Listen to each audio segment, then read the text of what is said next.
Hello प्यारे बच्चों, कैसे हैं आप सब। उम्मीद है आप सब काफी बढ़िया होंगे। तो आज की क्लास में हम जा रहे हैं आपके बुक का नया चैप्टर स्टार्ट करने।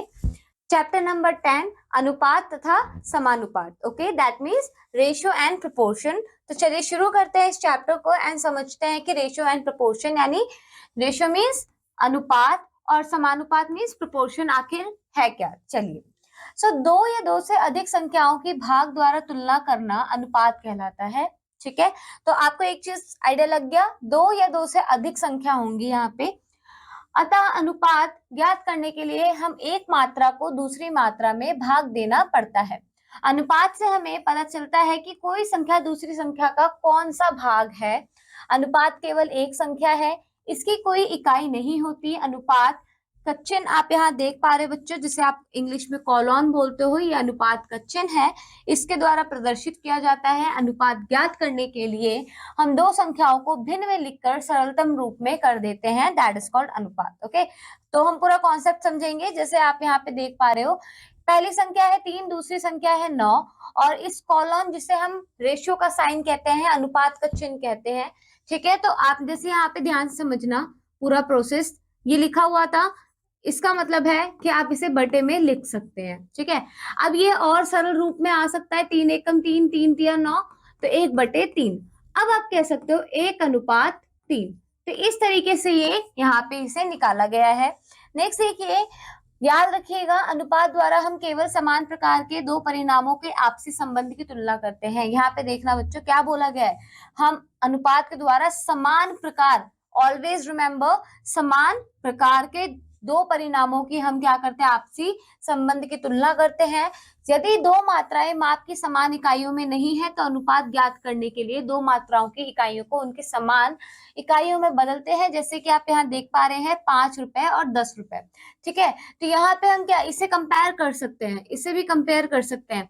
पैसे देखिए, माय बैड बच्चों, ये पैसे लिखा हुआ था, मैंने रुपए देखा। यहाँ पे ये देखिए, दोनों रुपए रुपए है, बट क्या ये तो 1 रुपए है और ये पैसे है। तो इस केस में क्या करना है, आपको 15 पैसे को किस में कन्वर्ट करना पड़ेगा, आपको 15 पैसे को कन्वर्ट करना पड़ेगा रुपए में। ठीक है, तो जब आप रुपए में कन्वर्ट कर ले, या तो फिर 10 रुपए को आप पैसे में कन्वर्ट कर ले, मतलब दोनों में से किसी एक यूनिट को चेंज कर दो और दोनों को सेम कर लो। ठीक है, इस तरीके से आपको इनकी इकाइयों को समान रखना है। अन्य उदाहरण देखें, मोहन और सोनू की प्रतिदिन एक की मजदूरी दे रखी है। तो मोहन की मजदूरी है 40 रुपए और सोनू की मजदूरी है 60 रुपए।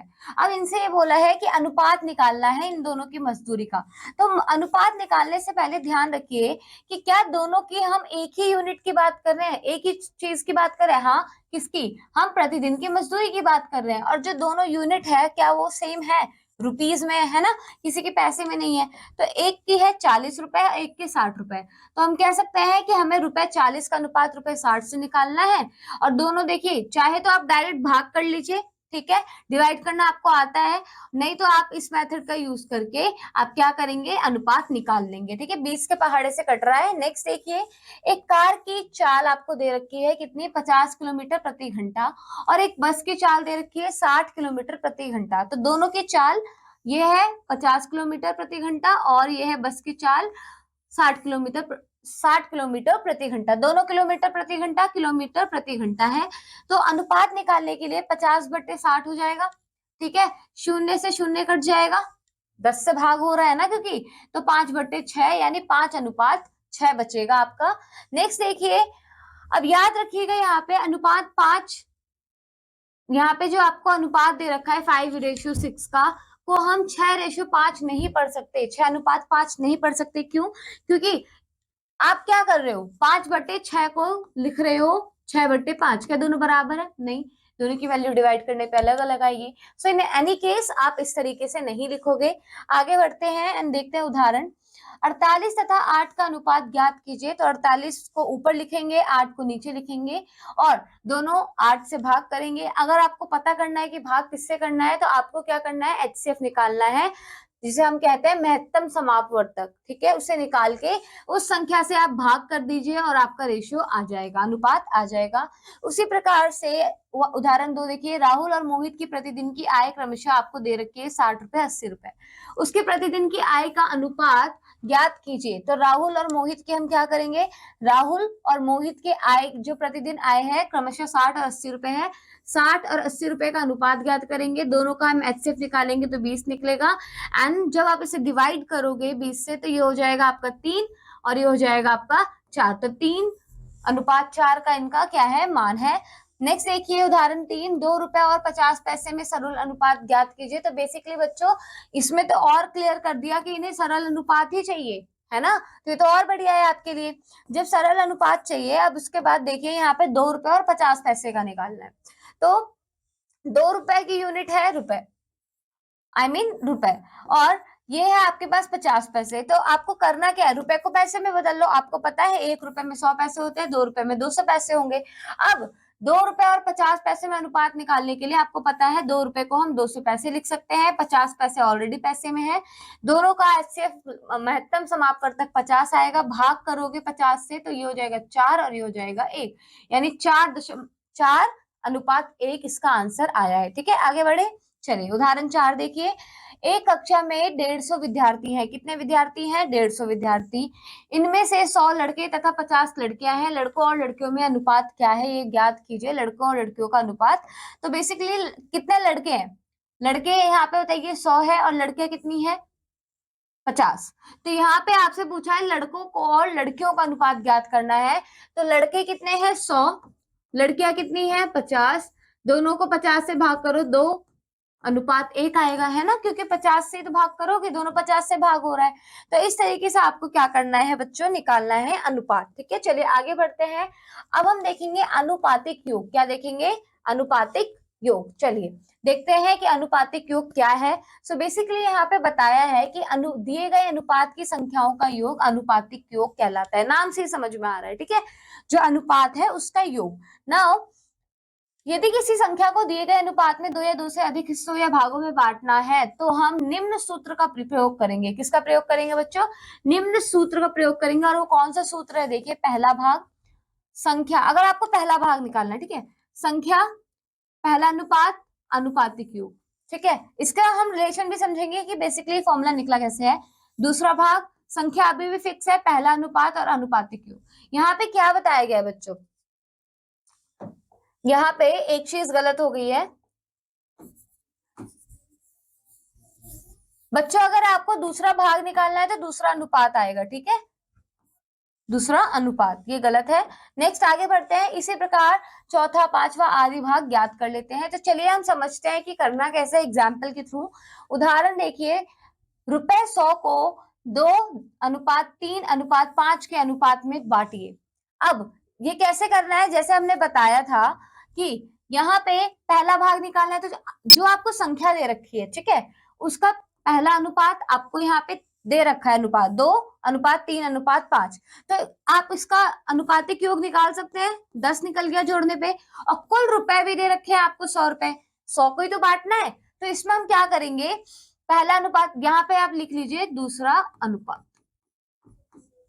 अब देखिए पहला भाग निकालने के लिए आपको कुल रुपए पता है, पहला अनुपात पता है कितना है 2, और अनुपातिक योग भी पता है 10। ठीक है, तो 100 को गुणा कीजिए 2/10 से, तो आपको पता है ये 0 से 0 कट जाएगा, 2 गुना 10 तो 20 रुपए पहला आया। ठीक है, अब दूसरा भाग निकालने के लिए कुल रुपए, दूसरा अनुपात और अनुपातिक योग। तो यहाँ दूसरा जो अनुपात है वो क्या है, 3, क्या है 3, और फिर 100 से गुणा कीजिए, बटे में 10 आएगा, फिर से 10 से 0 से 0 कटा तो 30 रुपए। अब अगला तो आइडिया लग गया होगा, अगला भी तीसरा भाग निकालने के लिए आप तीसरा अनुपात लेंगे, चौथा भाग निकालने के लिए चौथा अनुपात। ठीक है, जैसे दिया होगा।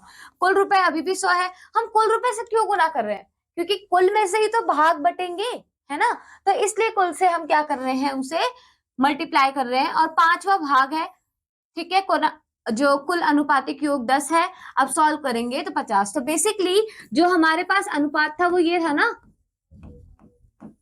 यहाँ देखिए ये था अनुपात। तो जो 2 था वो 20 रुपए को रिप्रेजेंट कर रहा है, 3 30 को रिप्रेजेंट कर रहा है, 5 50 रुपए को। ठीक है, ये रुपीज है। तो ये क्लियर हो गया। चलिए आगे बढ़े, एक्सरसाइज देखें। एक्सरसाइज में क्या बोला है, पहला क्वेश्चन है निम्नलिखित संख्याओं में अनुपात ज्ञात कीजिए। तो चलिए यहाँ देखते हैं, पहला इसका अनुपात ज्ञात करते हैं, 48/12। महत्तम समापवर्तक निकल जाएगा। जैसे मुझे पता है यहाँ पे महत्तम समापवर्तक है 12, ठीक है। पहले इसको कैसे लिखेंगे, 48/12, फिर इसको भाग करेंगे महत्तम समापवर्तक से, कितना है 12, राइट। तो अब भाग करो, ये आएगा 4/1, तो इसका आंसर क्या हुआ बच्चों, 4:1। इस तरीके से आपको इसे सॉल्व करना है, ठीक है। इसका भी आप बता सकते हैं कैसे आएगा, 32/48। जब आप इसका महत्तम समापवर्तक निकालेंगे तो क्या होगा, 8 होगा, तो 8 से भाग कीजिए। सो 32 को भाग किया 8 से, और 48 को भाग किया 8 से, तो ये कितने, 4 बार में और ये 6 बार में। तो बच्चों 8 के अलावा ये 16, ठीक है, इसका 16 होगा, माय बैड। अभी भी देखो 2 से भाग हो रहा है ना, तो यानी 16 आएगा। चलिए 16 से करते हैं। तो ये 16 इसका महत्तम समापवर्तक है। 32 को भाग कीजिए 16 से तो 2 आएगा, और 48 को भाग कीजिए 16 से तो 3 आएगा, ठीक है। चलिए उम्मीद है आपको समझ में आ गया। तो इसका अनुपात क्या बनेगा, 2:3, ठीक है, क्लियर। आप इसे 2:3 भी बोल सकते हो, is2, ठीक है। चलिए आगे बढ़ते हैं। निम्नलिखित राशियों का अनुपात ज्ञात कीजिए। तो यहाँ पे आपको ध्यान से देखिए, पहले राशि नहीं थी, यहाँ राशि दी हुई है, मिलीमीटर, लीटर, लीटर, लीटर, ग्राम, किलोग्राम। डिफरेंस क्या है कि कई जगह तो आपकी राशि सेम है, आई मीन कई जगह क्वेश्चन में राशि सेम है, बट कई जगह अलग है, जैसे सेंटीमीटर, मीटर। तो अब इसमें कैसे निकालोगे, आपको पता है कि 2 मीटर यानी 200, है ना।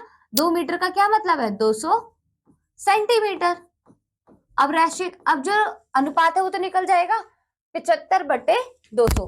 तो इसको आप जब सॉल्व करोगे तो होगा 75/200, है ना। अब सॉल्व हो जाएगा, क्योंकि ये 25 के पहाड़े से जा रहा है, 25 या 75, है ना, और 25×8 = 200। तो ये आपका 3:8 इस तरीके से आपको करना है। तो ये आपको कन्वर्ट करना आना चाहिए। 1 मीटर में 100 सेंटीमीटर होते हैं, 2 मीटर में 200। इसी तरीके से यहाँ पे भी बच्चों इसे आप कन्वर्ट कर सकते हो, है ना। कितना हो जाएगा, 200 सेंटीमीटर। अब आप अनुपात आराम से निकाल लीजिए। इसी तरीके से यहाँ ग्राम है, ये किलोग्राम है, तो इसे कन्वर्ट कर लीजिए किलोग्राम में, तो ये हो जाएगा 3000 ग्राम। Is it clear. चलिए आगे बढ़े। नेक्स्ट देखिए, नेक्स्ट एक्सरसाइज में क्या, नेक्स्ट क्वेश्चन में क्या बोला है, निम्नलिखित अनुपातों को सरलतम रूप में व्यक्त कीजिए। सरलतम रूप में क्या मतलब है, बेसिकली आपको इसे इस तरीके से लिखना है, लिख दिया, ठीक है। अब कट रहा है किसी टेबल से, हाँ कट रहा है, ये 15 से भी भाग हो रहा है। 15 से पहले भाग करके देखते हैं, फिर उसके बाद किसी और पहाड़ से भाग होगा तो करेंगे। 15 के अलावा 25 से भाग हो रहा है, कैसे, क्योंकि 25 से 9 टाइम्स में ये जाता है, ठीक है। 25, जब 225 को 25 से भाग करते हैं तो हमें 9 मिलता है ना। ऐसे इसे भाग करते हैं 25 से तो कितना आएगा, 25 या 75, ठीक है। चलिए करके देखते हैं, 9, 6, 8, ये आपको भाग करना पड़ेगा बच्चों। 25 या 75, सो ये हो गया 75, घटाइए कितना बचेगा, 1 और 2, 18 आया। 25 8 200, बचा कितना, 18, फिर से 8 आया। अब 25, देखो 25 को जब 7 से गुना करोगे तो आपको कितना मिलेगा बताइए, 175। अब घटाइए, बचा 12, फिर ये 5 इधर आया, तो अब कितना है, 25 पंजे 125, ठीक है। ये मुझे याद है इसलिए हो रहा है, बट अगर आपको याद नहीं है तो उस केस में क्या करोगे बच्चों, उस केस में आपको क्या करना है, टेबल लिख लेना है, फिर डिवाइड करना है। तो ये आएगा 3875, ये हो गया सिंपलेस्ट फॉर्म, ठीक है। सरलतम रूप में व्यक्त करना है, तो इसका सरलतम रूप क्या आया बच्चों, इसका सरलतम रूप है, यहाँ लिख दे रही हूं मैं, 3875 यानी 3875/9। इस तरीके से आपको इसे सॉल्व करना है। जैसे इसे भी आप आसानी से कर लोगे, क्योंकि आपको पता है डेसिमल कैसे हटाना है, हट जाएगा, क्योंकि ये आप लिखोगे 144/96, ठीक है। यहाँ से 3, देखो इधर यहाँ पे 3 दशमलव के बाद 3 अंक है, इसमें दशमलव के बाद 2 अंक है, तो किससे गुणा करोगे, ऊपर 1000 से, नीचे भी 1000 से, तो ये है ऐसे, है ना। चलिए ये हो जाएगा 144 बटे कितना आएगा बताइए, ये हो जाएगा 960। अब इसे आप सॉल्व कर लीजिए, ठीक है। अब तो हो जाएगा, चलिए देखते हैं, ये 16 9 144, 16 6 90, 96 और 0, अभी भी 3 से जा रहा है, 3 दिया 9 और बट्टे 20, तो 3:3:20, ये आपका उत्तर आएगा। ठीक है, क्योंकि मैंने ऐसे अलग अलग टेबल से काट के देखा है। पहले आपको क्या करना है, अगर दशमलव दिया है तो दशमलव हटाना है। ठीक है, आगे बढ़े, चलिए नेक्स्ट देखिए क्या बोला है क्वेश्चन में। नेक्स्ट पूछा है, एक मजदूर को प्रतिदिन 80 रुपए तथा दूसरे को 120 मिलते हैं, दोनों मजदूर की मजदूरी का अनुपात बताइए। तो कैसे निकालेंगे, 80 को भाग दे दीजिए 120 से, है ना, तो कितना हो जाएगा, 40 से जा रहा है 2/3, तो 2:3। ठीक है, आपको अच्छे से लिखना है, पहले दिन का जो भी उसका आय है, दूसरे दिन का आय, फिर उसकी मजदूरी का अनुपात। चलिए आगे बढ़े, नेक्स्ट देखिए, 120 को आपको इनमें डिवाइड करना है। ठीक है, 2:3:1 के अनुपात में किस किस के बीच में, राम, रहीम और बलविंदर। तो यहाँ पे कर दूं मैं, ठीक है, यहाँ पे इसे सॉल्व कर दे रही हूँ, यहाँ पे देख लीजिए, एज ऑफ नाउ अभी यहाँ कर रही हूँ। क्या है ये, क्वेश्चन नंबर 5। अब देखिए इसमें क्या बोला है, 120 टोटल है ना, मल्टीप्लाई करेंगे पहला अनुपात पहली संख्या निकालने के लिए, जिसे हम कहते हैं पहला भाग निकालने के लिए हम क्या करेंगे, कुल 120 गुना पहला क्या है 2, और इनका योग क्या होगा बताइए मुझे, जोड़ने पे कितना आएगा, जोड़ने पे मिलेगा हमें 6। अब आप इसे सॉल्व कर लोगे, है ना, ये कट जाएगा 20, ये आएगा 40, है ना, तो ये 40 रुपए। नेक्स्ट दूसरा भाग निकालने के लिए क्या करोगे, दूसरा भाग भी ऐसे निकलेगा 3, है ना, यहाँ पे 120 को पहले, फिर 3/6, अब ये कट जाएगा 2 बार में, फिर ये काट देगा इसे, तो ये आ जाएगा 60, इतना 60 रुपए, ये हो गया। नेक्स्ट एक है, तो तीसरा भाग निकालने के लिए 120 गुना 1/6, तो आपका आएगा 20 रुपए। सॉल्व तो कर लेंगे, 40 रुपए, 60 रुपए और 20 रुपए, और इन्हें आप जोड़ोगे ना तो टोटल 120 ही रुपए आना चाहिए, तभी आपका आंसर सही है, वरना नहीं है। देख लो जोड़ के 120 ही आ रहा है। तो इसी तरीके से बच्चों ये बाकी सारे क्वेश्चंस आप क्या करेंगे, ट्राई करेंगे एक्सरसाइज के। हम आगे बढ़ते हैं, अब हम समझेंगे नेक्स्ट कॉन्सेप्ट, समान अनुपात। ठीक है, तो आइए दो अनुपातों जैसे 4/3 और 12/9 को ले। ठीक है, दो अनुपात लिए हमने। अब समान अनुपात का मतलब है आपको 2 अनुपात या 2 से ज्यादा लेने ही पड़ेंगे। ये दोनों अनुपात समान है, कैसे, आप ध्यान से देखिए, 4/3 और 16/9। ठीक है, इसमें आप क्या कर रहे हैं, 4/3 को अगर मैं 3 से गुना करूंगी तो मुझे 12/9 मिल रहा है। 12/9 तो दूसरा अनुपात था, वो उसके बराबर कैसे आ सकता है। तो मैंने क्या किया, यहाँ पे मैंने चेक किया, अगर देखो 12/9 4/3 के बराबर क्यों है, मैंने कुछ गलत तो किया नहीं है, क्योंकि मैं जिससे हर में गुना कर रही हूँ उसी से तो अंश में गुना कर रही हूँ, यानी अभी भी ये बराबर है दोनों तरफ से, है ना। तो यानी 12/9 4/3 के बराबर है। इसी प्रकार 1:3 और 3:9 बराबर है। अगर आपको क्रॉस चेक करना है तो कैसे करेंगे, जैसे 1:3 और 3:9 को मैं बराबर कह रही हूँ, क्रॉस मल्टीप्लाई कर लो, 1 की गुना 9 से करो और 3 की गुना 3 से करो, देखो 9 बराबर ही आएगा, है ना, ये भी 9 आ रहा है, ये भी 9 आ रहा है। तो ऐसे आप चेक कर सकते हो। यहाँ पे भी अगर आप करते तो 4 9 36 और 3 × 12 36 बराबर ही आ रहा था। आगे बढ़ते हैं, अतः दो समतुल्य अनुपातों का प्रदर्शन समान अनुपात कहलाता है। समान अनुपात को निम्न प्रकार से लिखते हैं, देखिए कैसे लिखना है, पहला पद दूसरा पद = तीसरा पद चौथा पद, या पहला पद दूसरा पद, फिर ये देखिए यहाँ पे मेजर डिफरेंस दोनों पद में आखिर डिफरेंस क्या है, यहाँ इक्वल का साइन आ रहा है, यहाँ डबल कॉलन का साइन आ रहा है। ठीक है, दोनों ही प्रोपोर्शन का साइन है, तो आप किसी भी तरीके से इसे रिप्रेजेंट कर सकते हैं, जैसे कि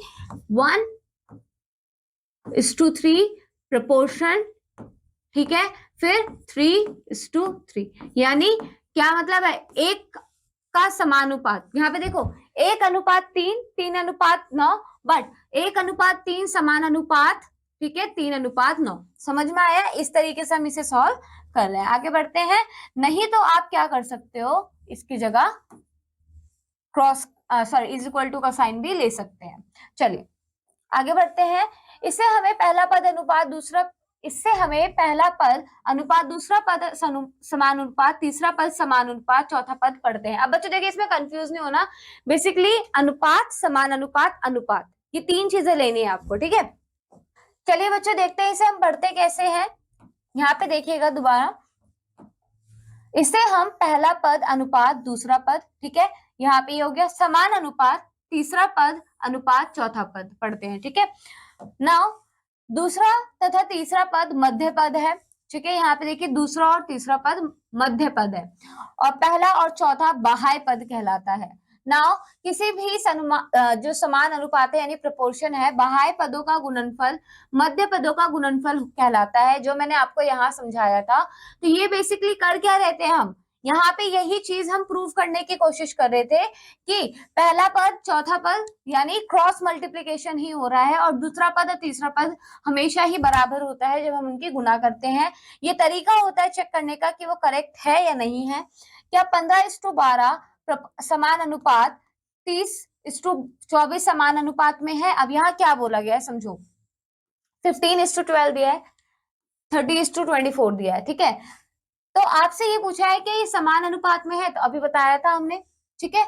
ये है बाह्य पद और ये है मध्य पद, तो बाह्य पद की गुणा कर दो, 15 गुणा 24, ठीक है, ये मैं बता रही हूँ अभी। और मध्य पद की गुणा कर दो 12 गुणा 30, बराबर आना चाहिए, नहीं आया तो नहीं होगा, ठीक है। चलिए सॉल्व करते हैं। पहले हमने क्या किया, 15/12 इसको सॉल्व कर दिया, तो क्योंकि हमें पता है 5/4 होगा, है ना, 3 के टेबल से कट रहा है। 30/24 6 के पहाड़े से कट रहा है, काट दिया 5/4।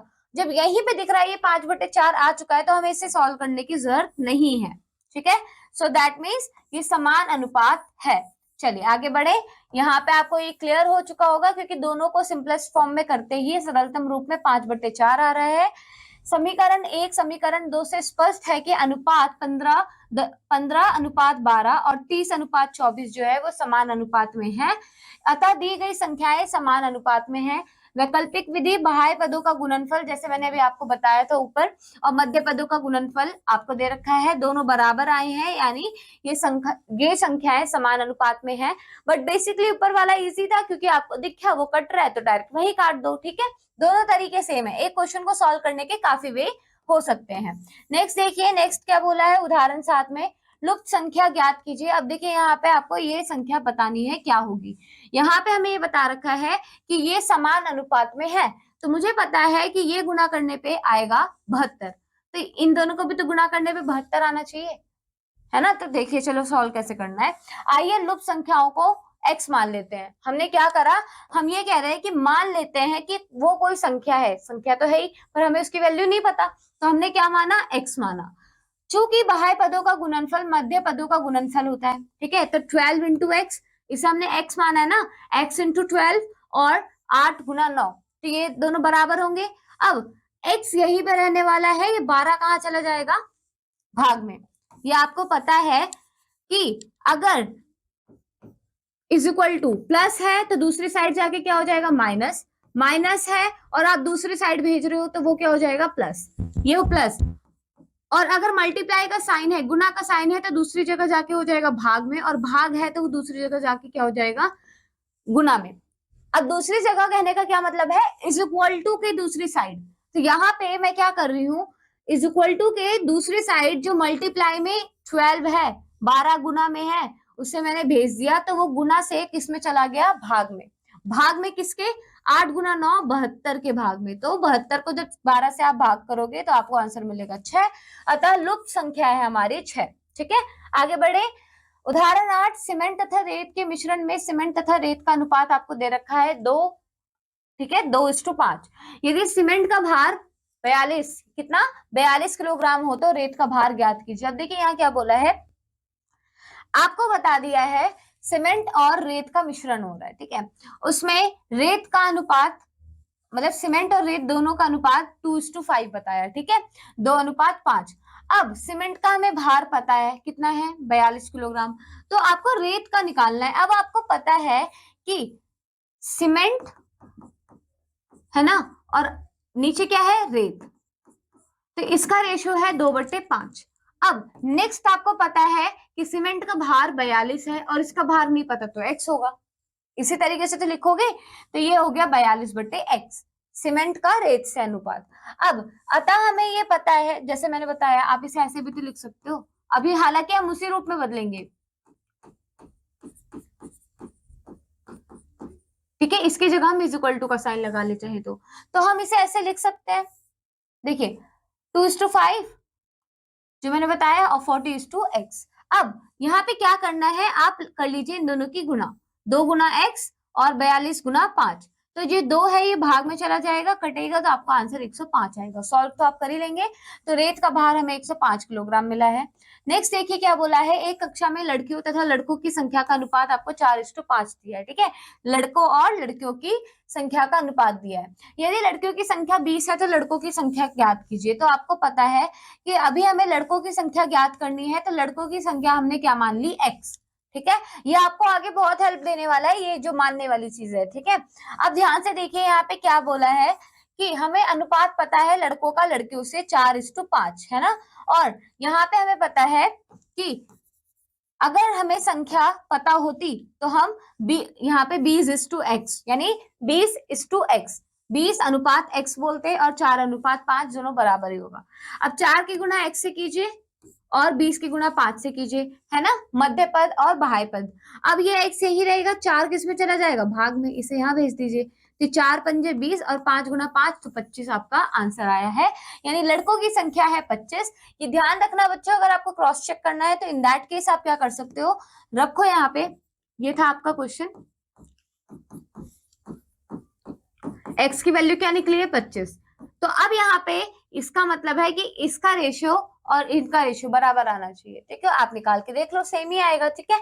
आगे बढ़ते हैं, एक्सरसाइज देखिए 10.2 में क्या बोला है, निम्नलिखित में से कौन सा समान अनुपात है, तो कैसे चेक करेंगे, 2:3 एंड 6:9, ठीक है। इसका प्रोपोर्शन चेक करना है।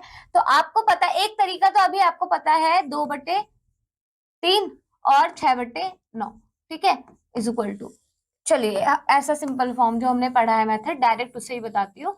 हम इसे लिख सकते हैं मध्य पद की गुणा और बाह्य पद की गुणा, 2 गुना 9 और 3 गुना 6 बराबर आना चाहिए।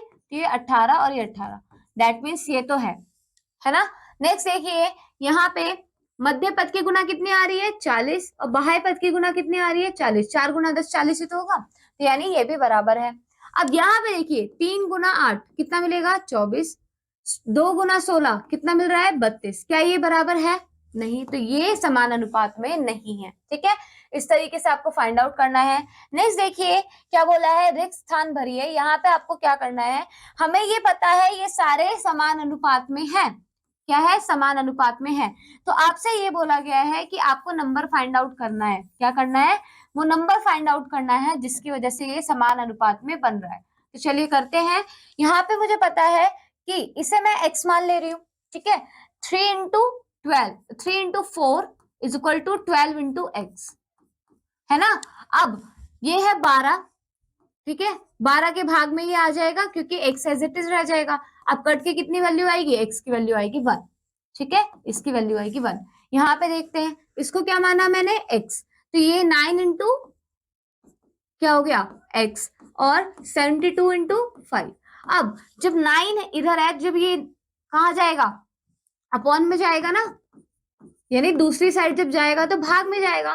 तो 9 8 72, 8 पंजे 40, यानी x की वैल्यू यहाँ पे कितनी है 40। इस तरीके से आप फाइंड आउट करेंगे, ठीक है। आगे बढ़े, नेक्स्ट देखिए क्या बोला है बच्चों, एक कंपनी में आय का व्यय से अनुपात 15:5 है, उसकी बचत ज्ञात कीजिए यदि उसकी कुल आय 20,000 है। तब यहाँ क्या पे देखिए, चलिए सॉल्व करते हैं। हम क्या करते हैं, ये है आपका डेली लाइफ से रिलेटेड, हमें पता है आय का व्यय से अनुपात, जो आय का व्यय से अनुपात कितना है बताइए, ये है 15:5, ठीक है, यही है। अब चाहे तो इसे ऐसे लिख लीजिए, दोनों ही मतलब सेम है। नेक्स्ट कुल आय बता दी कितनी है 20,000, चलिए आप कुल आय भी हमें पता है,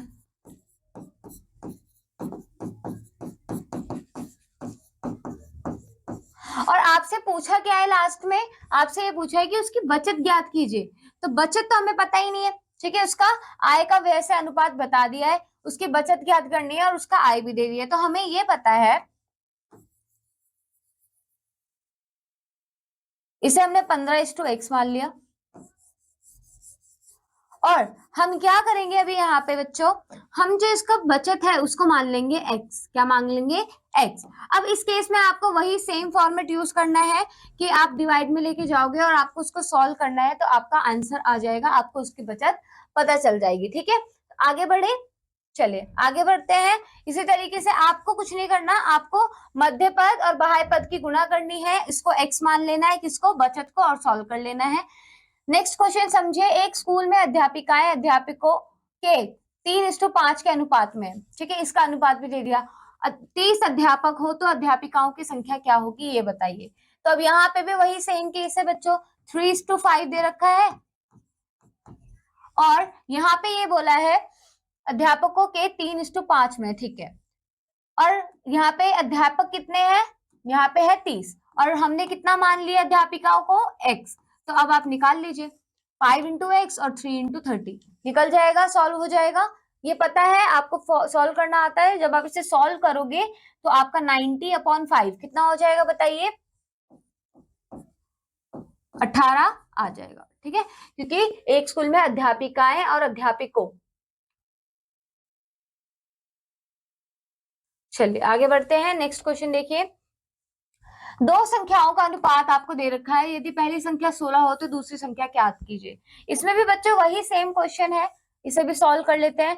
2:3 दे रखा है, दूसरी संख्या आपको पता नहीं है, पहली संख्या पता है, पहली संख्या क्या है, 16 है ना।